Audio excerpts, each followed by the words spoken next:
Hello, everyone, and welcome to this explainer. Today, we're unpacking something truly fascinating. We're looking at a massive blueprint designed to completely transform a nation by the year 2045. We're talking about Indonesia's roadmap to a golden generation. Now, you might be wondering, how do you take these giant abstract educational guidelines and actually turn them into a daily reality for millions of students? Well, let's explore exactly how the source material maps this all out. Okay, let's dive right into this by looking at the absolute bedrock. Article 31, paragraph 3 of the 1945 Constitution sets a very clear mandate. It says the government must organize a national education system that actively increases faith, piety, and noble character. So we're not just talking about passing math tests here, right? It is a constitutional directive to build character, and that sets the baseline for everything we're going to be exploring today. Section 1. Meet the Golden Generation. To really grasp this vision, we have to look at the faces of Indonesia's 2045 vision. The source material uses this gorgeous, high-quality 3D animation style, reminiscent of contemporary animated films, to depict these modern junior high students. They are set against this minimalist off-white background with soft studio lighting that just perfectly highlights their expressive features without any harsh shadows. And notice the diverse trio here. On the left, we have a boy with neat, sleek black hair and a really polite posture with his hands clasped. In the center, there's this highly energetic student with voluminous textured hair and a wide, open-mouthed grin.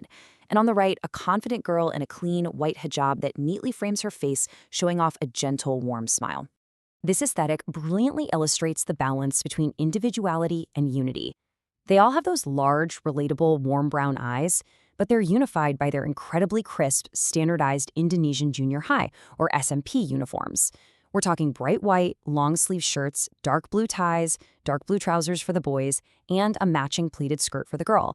And rounding it all out, identical black and white sneakers with 3 distinctive white stripes, grounded by soft shadows that emphasize their 3D volume.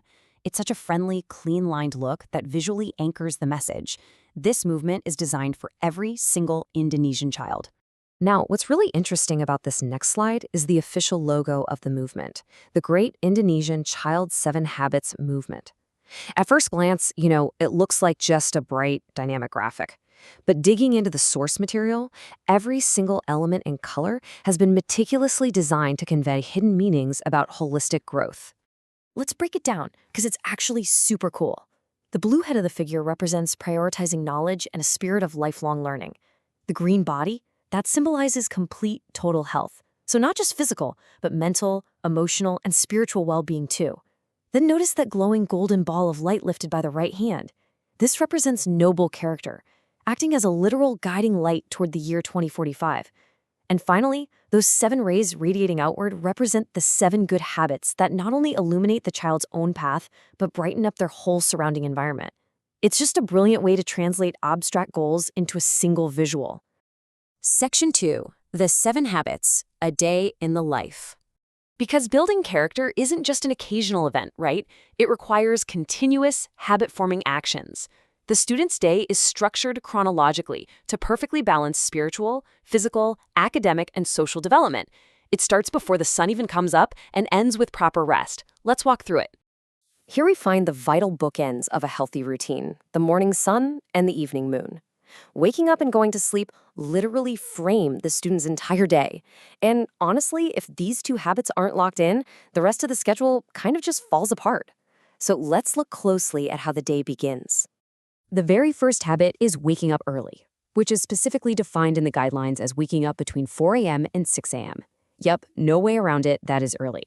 But starting the day like this isn't just about beating the morning traffic. It sets a highly proactive, disciplined tone for everything that follows. It gives students the quiet, uninterrupted time they need to prepare themselves mentally and physically for the challenges of the day ahead. Following that early start, the mid-morning habits kick in. On one side, we have the habit of worship, fulfilling spiritual duties and connecting with faith. On the other side, we have the habit of eating healthy, nutritious food. Think of this as a dual fueling process. You absolutely must nourish the spiritual self through faith and the physical body with proper nutrients, like vegetables, proteins, and milk, to maintain your energy and focus. As the day progresses into the afternoon, we see the habits of exercising and engaging with society. Physical exercise builds stamina and teamwork. Meanwhile, active community engagement, represented wonderfully by those unified hands, teaches profound responsibility and care for one's social environment. It reminds the students that they are part of a much larger ecosystem, and they have a duty to contribute positively to it. Right in the middle of all this physical and social activity is the absolute core academic habit, a love for learning. Notice the phrasing there. It's not just studying to pass a test. The goal here is to foster genuine curiosity and creativity. It's about creating a mindset where the student actively wants to explore and understand the world around them. And what really stood out to me in the guidelines is the massive role teachers play here. To foster this true love for learning, teachers are encouraged to tailor their methods to unique student interests and connect academic concepts directly to everyday life, using fun, interactive, visual aids. The learning literally has to feel relevant and alive for the students to engage with it. Finally, the day must end right. The seventh habit is sleeping early, which ensures quality rest. And the guidelines actually provide highly actionable science-based advice for this. Step 1, lower the room temperature, because a cooler environment signals the body it's time to rest. Step 2, get away from LED screens and blue light, swapping them for warm bedside bulbs. And step 3, avoid caffeine for 5 to 7 hours before bedtime. Actually, that caffeine tip is probably something we adults should be following too. This routine recharges our students so they can wake up at 4 a.m. and do the whole shebang all over again. Section 3, the ecosystem of change. So the crucial point is that to sustain these habits, the movement relies on a dual engine of change. On one side, you have intrinsic change. That's the self-direction, discipline, and positive mindset built from within. But on the flip side, you absolutely need extrinsic change, the external motivation coming from teachers, parents, and the environment. True character development requires a perfect balance of both inner drive and outer encouragement. To provide that outer encouragement, the guidelines emphasize empowering what they call the 4 centers of education. This means that formal schools, families at home, the broader communities, and yes, even the media must all collaborate. Think about it. If a school teaches a love for learning, but the media and the community don't value it, that habit just won't form. All 4 of these pillars have to work together to create a conducive environment for these young minds to thrive. And why does this level of national coordination matter? Because it directly connects to the government's grand strategic mission. These daily routines of our students waking early, eating well, and studying hard align perfectly with Ostachita Mission 4, which focuses on strengthening human resources, science, technology, and education. To put that into perspective, the success of the entire nation on a global scale quite literally starts with the morning alarms of these junior high students.